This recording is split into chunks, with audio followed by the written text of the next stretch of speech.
Mag-ingat ka sa ikikilos mo kung pupunta ka sa templo ng Diyos. Mas mabuting pumunta ka roon na handang sumunod sa Diyos kaysa sa maghandog na gaya ng paghahandog ng isang mangmang na hindi alam kung ano ang mabuti at masama. Huwag kang pabigla-bigla sa pagsasalita. Mag-isip ka muna ng mabuti bago ka mangako sa Diyos. Tandaan mo na ang Diyos ay nasa langit at ikaw ay nandito sa lupa. Kaya mag-ingat ka sa pagsasalita. Kung papaanong madaling managinip kapag maraming alalahanin, madali ring makapagsalita ng kamangmangan kung padalos-dalos ka sa iyong pagsasalita. Kapag nangako ka sa Diyos, tuparin mo agad ito.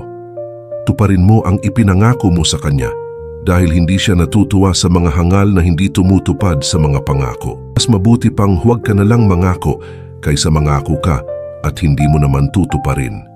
Huwag kang magkasala sa iyong pagsasalita. At huwag mong sabihin sa parib na nasa templo na hindi mo sinasadya ang iyong pangako sa Diyos. Dahil magagalit ang Diyos kung gagawin mo ito at sisirain niya ang lahat ng pinaghirapan mo. Ang sobrang pananaginip at pagsasalita ay walang kabuluhan. Sa halip, matakot ka sa Diyos.